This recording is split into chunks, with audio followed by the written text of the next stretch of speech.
Hello everyone, कैसे हो सब।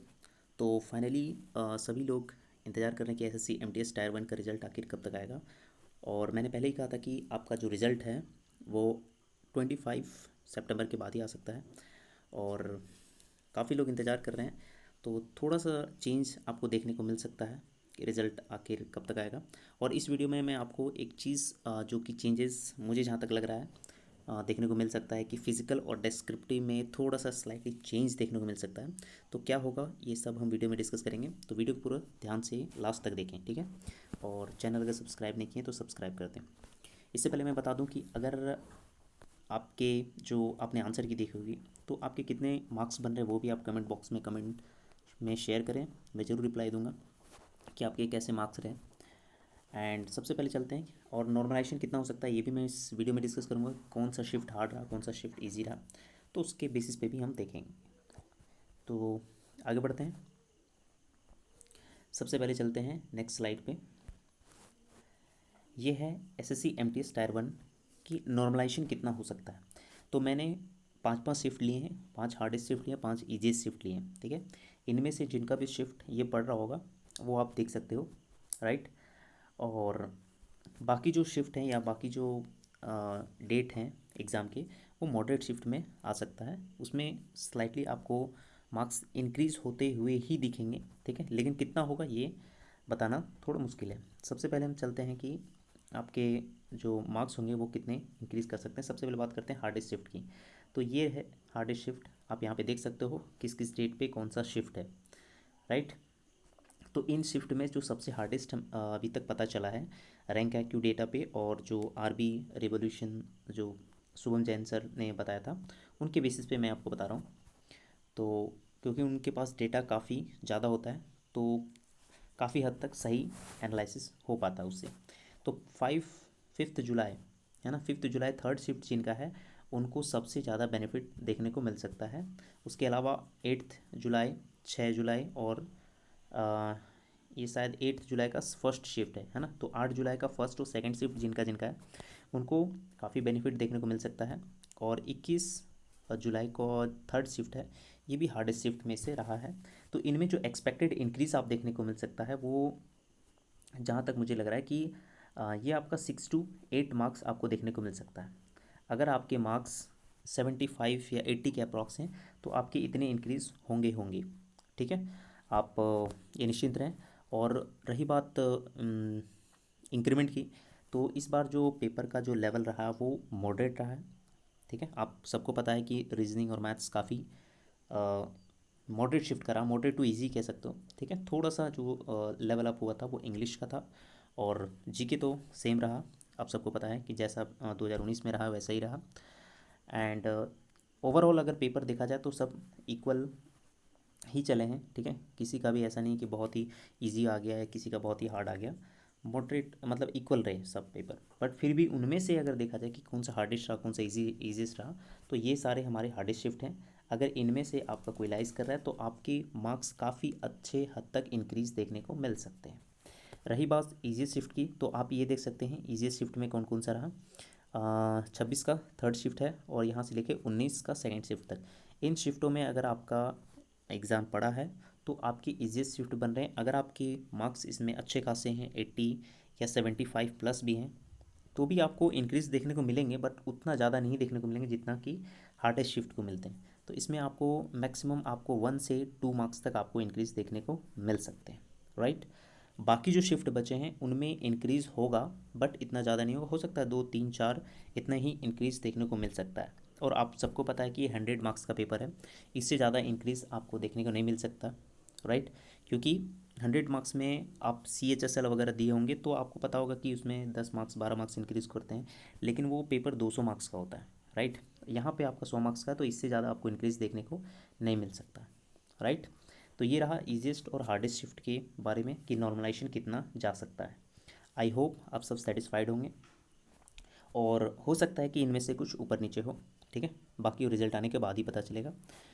आगे बात करते हैं कि आपका रिज़ल्ट कब तक आ सकता है एंड क्या कट ऑफ अलग रिलीज़ होगा आपका। तो इन सब के बारे में बात करते हैं। सबसे पहले मैं बता दूं कि cut off will be release separately. तो यस, आपको बता दूं कि हवलदार और MTS ये 2 पोस्ट आपके हैं इस बार एसएससी एमटीएस 2021 में। तो आपके जो कट ऑफ रिलीज़ होंगे वो दोनों अलग अलग होंगे, ठीक है। जिन्होंने भी हवलदार के लिए अप्लाई किया होगा और तो उनका कट ऑफ अलग निकलेगा, जिन्होंने एमटीएस के लिए अप्लाई किया होगा उनका कट ऑफ निकलेगा। अब आपके मन में ये आ रहा होगा कि कुछ लोग दोनों अप्लाई किए होंगे, तो अगर दोनों अप्लाई किए हैं तो आपका दोनों में ही नाम जाएगा, ठीक है। और जिनका भी डेट आपको पहले मिलेगा आपको उसमें अपीयर होना पड़ेगा। जैसे अगर सबसे पहला प्रेफरेंस आपने हवलदार दिया है तो आपका हवलदार में अगर नाम लिस्ट में आ जाता है तो अगर इसका फिज़िकल होता है तो आपको फिज़िकल में अपीयर होना पड़ेगा। और अगर आपने सिर्फ एमटीएस भरा है और आपका नाम एमटीएस में आया तो आपको डिस्क्रिप्टिव के लिए बुलाया जाएगा। उसके बाद हवलदार का फिज़िकल होने के बाद आपका डिस्क्रिप्टिव होगा, ठीक है। हो सकता है कि आपका जो हवलदार का जो फिज़िकल है वो एग्ज़ाम से पहले करा लिया जाए। हालांकि नोटिफिकेशन में ऐसा लिखा हुआ है कि आपका जो हवलदार का जो फिज़िकल होगा वो आपका डिस्क्रिप्टिव से पहले हो जाना चाहिए। बट अगर पॉसिबल नहीं हुआ तो हो सकता है कि आपका टायर 2 का जो डिस्क्रिप्टिव का डेट है वो एक्सटेंड हो सकता है। बट ये मुझे जहाँ तक लग रहा है कि आपको पहले ही करा लिया जाएगा और डिस्क्रिप्टिव सभी का एक साथ होगा, ठीक है। तो ये था। आगे बात करते हैं कि फिजिकल और descriptive which will come first. तो मैंने अभी बता दिया कि आपका descriptive as per the notification आपका डिस्क्रिप्टिव बाद में होगा, फिजिकल पहले होगा, ठीक है। लेकिन अगर कैंडिडेट ज़्यादा रहते हैं और फिजिकल कराने में डिले हो जाता है तो हो सकता है कि आपका डेट एक्सटेंड कर दिया जाए या फिर फिजिकल को बाद में ले लिया जाए। बट मोस्ट प्रोबेबली अगर आप मेरे से सजेशन मांगते हो तो यही है, मैं कहूँगा कि आपका जो फिज़िकल है अगर हवलदार पोस्ट के लिए तो वो आपको पहले करा लिया जाएगा, उसके बाद ही आपका डिस्क्रिप्टिव होगा, राइट। आई होप आप सब क्लियर हो गया होगा। नेक्स्ट आगे चलते हैं। आगे है कि ये देखिए एसएससी सीजीएल के बारे में थोड़ा सा हम बात कर लेते हैं कि एसएससी सीजीएल में आखिर हुआ क्या है।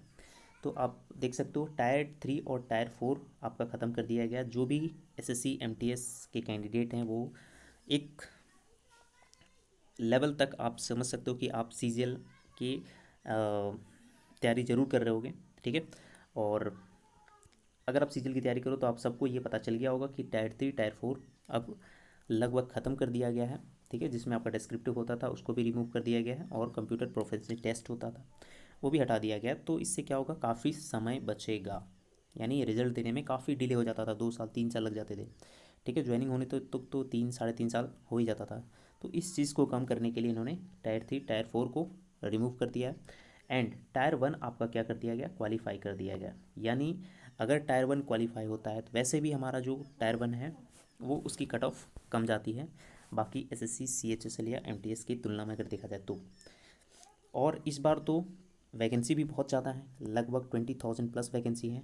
तो डेफिनेटली है कि आपका जो टायर 1 का कट ऑफ होगा वो काफ़ी लो होगा, यानी अप्रॉक्स आप देख सकते हो कि 100 या 110 के बीच में आपका कट ऑफ जा सकता है, जो कि काफ़ी लो है, ठीक है।